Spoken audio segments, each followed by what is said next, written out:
Almacenamiento y centros de acopio. Artículo 82. Las áreas de almacenamiento de residuos peligrosos de pequeños y grandes generadores, así como de prestadores de servicios, deberán cumplir con las condiciones siguientes, además de las que establezcan las normas oficiales mexicanas para algún tipo de residuo en particular.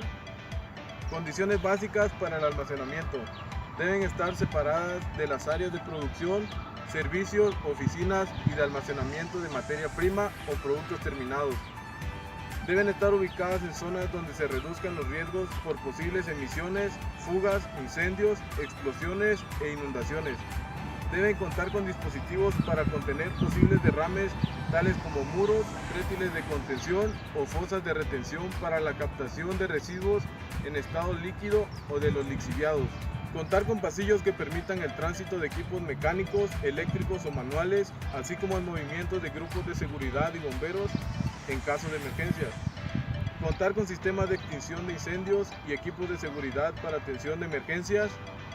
Deben contar con señalamientos y letreros alusivos a la peligrosidad de los residuos peligrosos almacenados.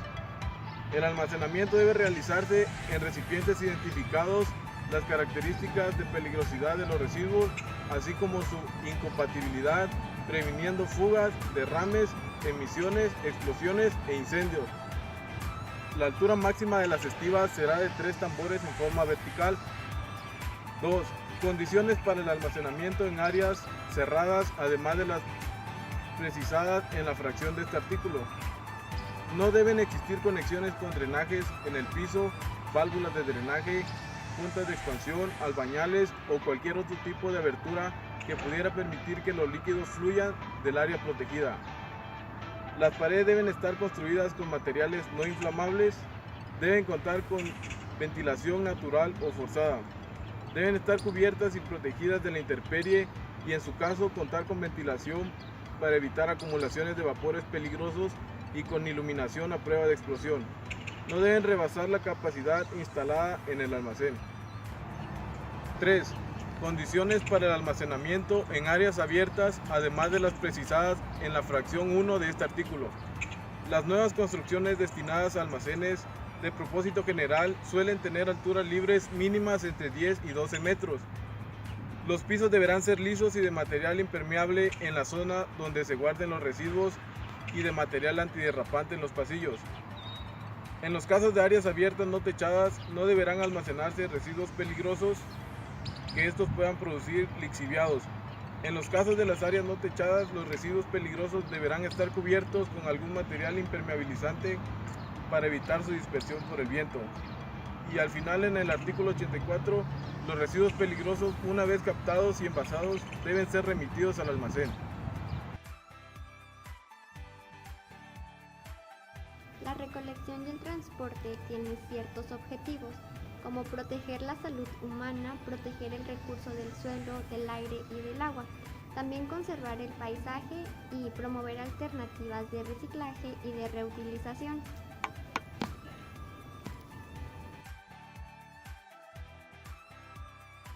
También tiene ciertos impactos para prevenir o para mitigar, así como los focos de infecciones, la proliferación de insectos, vectores y de roedores.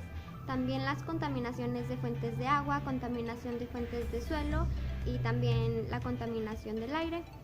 Y pues va a tratar de mitigar el mayor efecto ambiental de los residuos sólidos. La recolección hace referencia al momento en que los residuos pasan del productor a las personas encargadas del transporte y de su disposición final. La frecuencia de recolección de los residuos sólidos ordinarios siempre va en función del clima del lugar donde se realiza la recolección. Por ejemplo, en climas más cálidos es recomendable que la recolección sea como mínimo de 3 veces a la semana.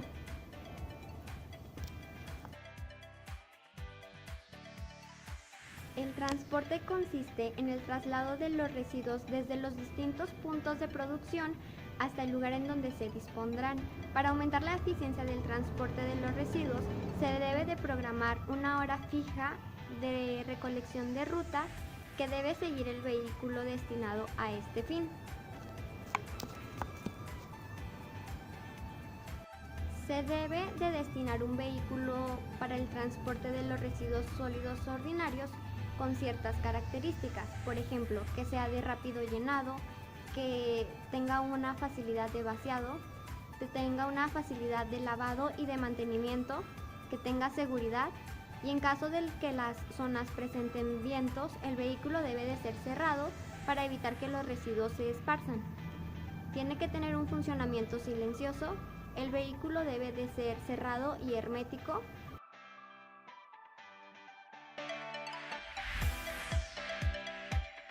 La disposición final que se emplea actualmente y generalmente es un método de relleno sanitario. El relleno sanitario es un método para la disposición de los residuos sólidos ordinarios es en el suelo, sin detrimento a medio ambiente, sin causar molestias y sin poner en peligro la salud y la seguridad pública. Y el relleno sanitario utiliza principios de la ingeniería. Las condiciones que comúnmente se tienen en cuenta son los suelos y la topografía, la hidrología y la geología y la ubicación. Hay ciertas condiciones que se necesitan para establecer un relleno sanitario. Por ejemplo, la adecuada selección del sitio de la disposición de los residuos sólidos se puede considerar una clave fundamental para el correcto funcionamiento del relleno sanitario, tanto desde el punto de vista operativo como económico. Se deben estas condiciones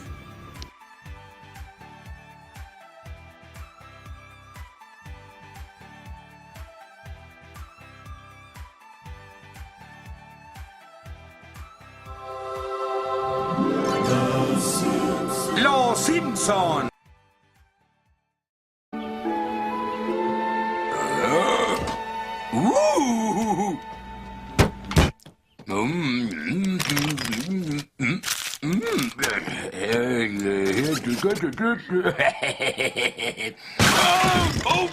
Ya te escuché. ¿Conoces las reglas? Pero no puedo remediarlo. ¡Ay, maldita basura asquerosa, repugnante! ¡Odio al mundo! ¡Voy a vengarme! ¡Me desquitaré de todos! ¡Ah! ¡Basura de porquería! ¡Oh! ¡Me estás presionando, papacito!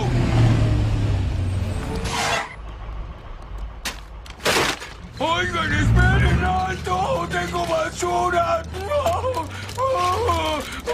¡Ay! ¡Qué malos empleados de basura son! ¡Sí! ¡Les estoy hablando! ¡Son unos tragabolsas de basura! ¡Ay, Dios! ¿Qué dijo? No sé, había mucho ruido. Sí, nos dijo tragadores de basura. ¿No aprendió algo con el Día del Amor? Eso fue ayer, idiota. Buenas noticias, familia. Tuve una pelea con los empleados de limpia y van a suspendernos el servicio. Oh, cielos, ¿y ahora qué vamos a hacer? ¿Dejar que se apile la basura? Oigan, prefiero vivir en una pocilga que en un mundo gobernado por empleados de limpia altaneros. Papá, ¿esa es otra situación que podría resolverse con una simple disculpa? Yo no ofrezco disculpas, Lisa. Lo siento, pero así es como soy.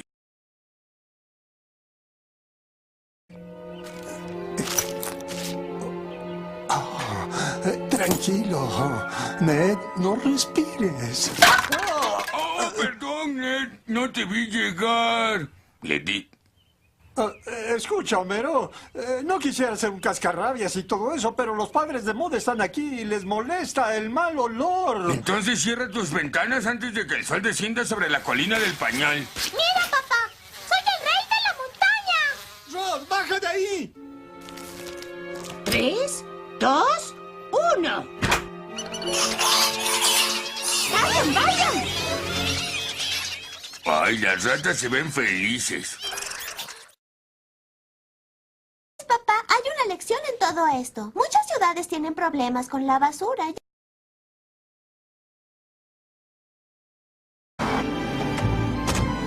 Peligro, mina abandonada.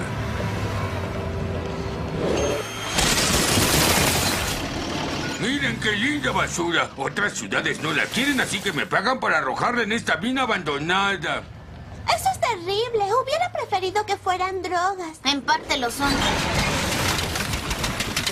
¡Cielo santo, Homero! Has convertido nuestra ciudad en el basurero del país. Marge, En un pequeño cenicero. Pero papá, no puedes esconder la basura debajo de Springfield. Claro que sí, hijita.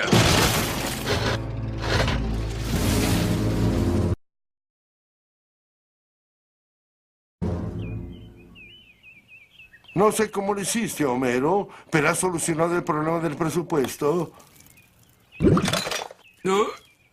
¿Qué rayos es eso? Nada. Bueno, decías que era algo grandioso.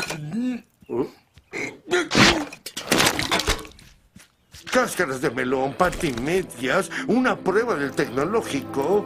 Simpson, ¿sabes algo al respecto? Amado señor, por favor, llévate al señor Conejo al paraíso. Oye, Brandon, creo que me he roto el trasero.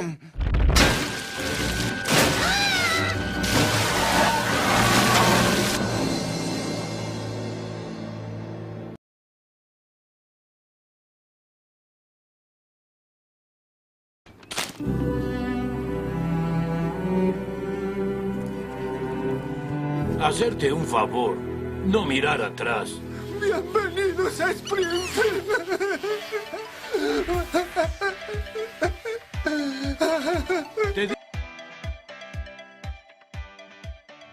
Hola, mi nombre es Tiffany y yo les voy a hablar del reciclaje y la reutilización. Bueno, empecemos por el reciclaje. ¿Qué es el reciclaje? El reciclaje es aprovechar el material de un producto determinado para convertirlo en otra cosa. Por ejemplo, las botellas de vidrio las podemos utilizar para hacer vasos de vidrio. También el papel para poder hacer papel nuevo. A esto se le llama reciclaje. Y por otra parte, ¿qué es reutilización? Bueno, reutilización es darle utilidad a otra cosa y puede ser el mismo producto. Y las diferencias son de que, por ejemplo, reciclaje se vincula más al lado de la industria, mientras que reutilización va más por el lado doméstico. Hola, buenos días. Me encuentro aquí con mi compañera Estefanía Ibarra, alumna de Procesos Ambientales. Quisiera preguntarte qué es para ti reciclaje y reutilización. Bueno, Tiffany, pues yo entiendo como el concepto de reciclaje, que es aquel proceso donde las materias primas que componen los materiales que usamos día a día vienen a tener otra vida útil para nuestros procesos o todas las actividades que nosotros podemos tener en nuestro día a día. Muy bien, Juan. ¿Y reutilización? La reutilización pues es la acción de volver a utilizar aquellos bienes o productos que tenemos en nuestras casas o en la escuela o en cualquier oficina en la que nosotros estemos. Gracias, Fanny. De nada. Hola, me encuentro aquí con mi compañero Carlos y mi compañero Abel. ¿Me podrían explicar qué entienden por reciclaje y reutilización, Carlos? Bueno, yo lo que entiendo por reciclaje o reutilización, primero es darle un valor a ese insumo, poder darle un valor a ese residuo y que se pueda emplear para, o sea, aprovecharse para generación de energía o cualquier otro recurso. Pero a diferencia, lo que diferencia la reutilización con el reciclaje es que el reciclaje pues se tiene que modificar y la reutilización se utiliza la materia prima tal como. Muy bien, gracias.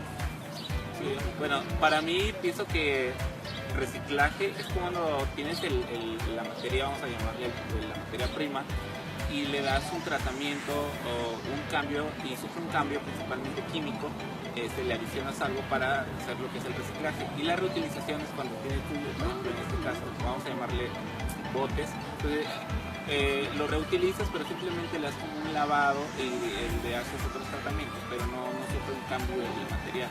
Eso es lo que es la reutilización. Muy bien, gracias, compañeros. Procesamiento. Se define como la integración ambientalmente segura de los residuos generados por una industria o fuente conocida como insumo a otro proceso productivo. El residuo es utilizado en la producción de un bien de consumo y en el proceso es destruido o integrado al final, eliminando sus características nocivas. El coprocesamiento abre la posibilidad del aprovechamiento y disposición de residuos que bajo otras circunstancias estarían acumulándose y provocando a la larga un deterioro del medio ambiente. Un ejemplo de coprocesamiento muy conocido es la recopilación de llantas, un material altamente contaminante y de gran demanda para la producción de cemento. Hoy conocerás qué es el coprocesamiento. ¿Sabes qué tienen en común las llantas, los plásticos, los textiles, el papel y las biomasas? ¿Qué hacen parte de los millones de toneladas de residuos que generamos día a día? Pero también, ¿qué son combustibles alternativos? Pero, ¿cómo funciona el coprocesamiento? Después de pasar los residuos por un proceso de separación, clasificación y preparación, pueden ser coprocesados. Las llantas usadas se trituran y se les retira parte de su contenido de acero, para dejarlas así como las que tienes en tu carreta. Luego, las llevamos al horno cementero. Ahí, gracias a las altas temperaturas, turbulencia de los gases, un ambiente alcalino y largos tiempos de residencia en una atmósfera rica en oxígeno, garantizamos una combustión completa, realizando una disposición definitiva de manera limpia y segura, la cual se complementa con sistemas de filtrado y limpieza, al igual que controles ajustados a normas y estándares internacionales, sustituyendo los combustibles fósiles por alternativas. Contribuimos a las reducciones de emisiones de CO2 y por tanto al cambio climático. Además, evitamos afectaciones en agua, aire y suelo, así como pensamos en el planeta y las generaciones presentes. Beneficios de disposición en hornos cementeros. Permite el aprovechamiento de llantas usadas bajo criterios de eficiencia ambiental, social, tecnológica y económica. Se evita la proliferación de agentes infecciosos asociados a la disposición inadecuada de estos residuos. Hay un manejo integrado regional de diferentes actores que aportan al adecuado manejo de residuos, disminuyendo riesgos y costos en la disposición. Se reduce el uso de recursos energéticos fósiles no renovables. Hay una disminución global de gases de efecto invernadero y emisiones de NOx. Se reducen los impactos sobre el aire, el agua y el suelo. Bueno, yo voy a hablar sobre el tratamiento de los residuos sólidos. Bueno, los residuos sólidos son sustancias o productos en estado sólido, los semisólidos que pueden ser desechados, pero estos pues, pueden ser utilizados nuevamente. Bueno, ¿quiénes los generan? Bueno, el 40% son las casas, el 20% los comercios, el 10% los parques, el 5% hospitales y 15% otras actividades como pueden ser las industrias. Métodos de tratamiento. Bueno, tienen como objetivo el propósito de reducir el volumen de los desechos, pero sin embargo estos requieren de un relleno sanitario para disponer de ellos. Entre los métodos encontramos incineración. Bueno, esto es obtenido mediante hornos especiales, aunque en algunos países pues no es muy recomendable ya que contamina mucho. El otro es el reciclaje. Bueno, en este método se almacenan las materias primas, se clasifican y pasan por un proceso de limpieza para poder ser utilizados. Y el otro es el compostaje. Bueno, estos son de materia de naturalezas orgánicas. Son reciclados mediante el compostaje, pasa por un proceso de digestión y se descompone la materia y de ahí pues podemos obtener lo que es el metano.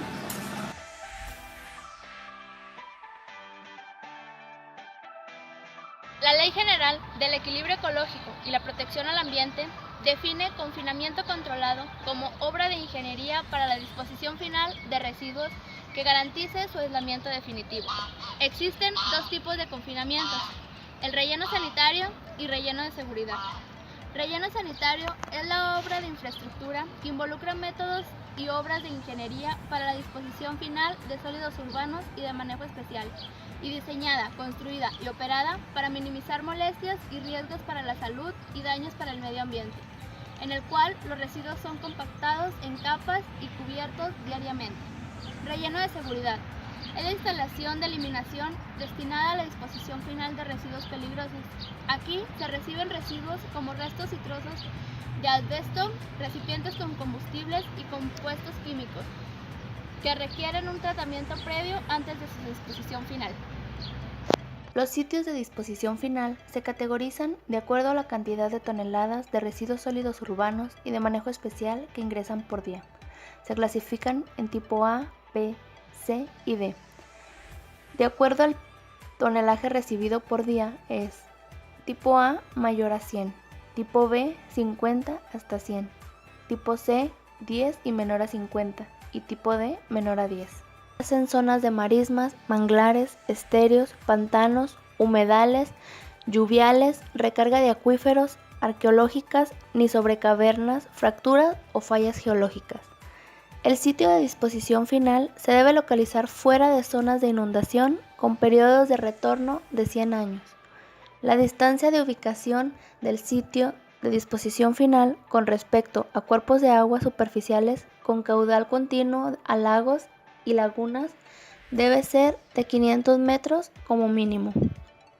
La ubicación entre el límite del sitio y la disposición final y cualquier pozo de extracción de agua para uso doméstico, industrial, riego y ganadero, tanto en operación como abandonados, será de 100 metros adicionales a la proyección horizontal de la mayor circunferencia del cono del abatimiento. Cuando no se pueda determinar el cono de abatimiento, la distancia al pozo no será menor de 500 metros. Características constructivas y operativas del sitio de disposición final. Todos los sitios deben contar con una barrera geológica natural o equivalente a un espesor de 1 metro y un coeficiente de conductividad hidráulica de al menos 1/10⁻⁷ centímetros sobre segundos sobre la zona destinada al establecimiento de las celdas de disposición final. Se debe garantizar la extracción, captación, conducción y control del biogás generado en el sitio de disposición final. Una vez que los volúmenes de la edad de los residuos propicien la generación del biogás y de no disponerse del sistema para su aprovechamiento conveniente, se procederá a su quema, ya sea a través de pozos individuales o mediante el establecimiento de una red con quemadores centrales. Debe construirse un sistema que garantice la captación y extracción del lixiviado generado en el sitio de disposición final. El lixiviado debe ser circulado en las celdas de residuos confinados en función de los requerimientos de humedad para la descomposición de los residuos, o bien ser tratado o una combinación de ambas. Se debe diseñar un drenaje pluvial para el desvío de escurrimientos pluviales y el desalojo de agua de lluvia, minimizando de esta forma su infiltración a las celdas. El sitio de disposición final deberá contar con un área de emergencia para la recepción de los residuos sólidos urbanos y de manejo especial cuando alguna eventualidad, desastre natural o emergencia de cualquier orden no permitan la operación en el frente de trabajo. Se debe controlar la dispersión de materiales ligeros, la fauna nociva y la infiltración pluvial. Los residuos deben ser cubiertos en forma continua y dentro de un lapso menor a 24 horas posteriores a su depósito. Los sitios de disposición final deberán obtener las siguientes obras complementarias: caminos de acceso, caminos interiores, cerca perimetral, caseta de vigilancia y control de acceso, báscula, agua potable, electricidad y drenaje, vestidores y servicios sanitarios, franja de amortiguamiento mínimo de 10 metros, oficinas y servicio médico y seguridad personal. Cobertura final de clausura. La cobertura debe aislar los residuos, minimizar la infiltración de líquidos en las celdas, controlar el flujo de biogás generado, minimizar la erosión y brindar un drenaje adecuado. Las áreas que alcancen su final altura y tengan una extensión de 2 hectáreas deben ser cubiertas conforme al avance de los trabajos y el diseño específico del sitio. Se debe elaborar y operar un programa de mantenimiento de posclausura para todas las instalaciones del sitio de disposición final, por un periodo de al menos 20 años. Este periodo puede ser reducido cuando se demuestre que ya no exista riesgo para la salud y el ambiente. El uso final del sitio de disposición final debe ser acorde con el uso del suelo aprobado para la autoridad competente, con las restricciones inertes de baja capacidad de carga, posibilidad de hundimientos diferentes y presencia de biogás. La norma 083 de la Semarnat 2003 establece las especificaciones de protección ambiental para la selección del sitio, diseño, construcción, operación, monitoreo, clausura y obras complementarias de un sitio de disposición final de residuos sólidos urbanos y de manejo especial.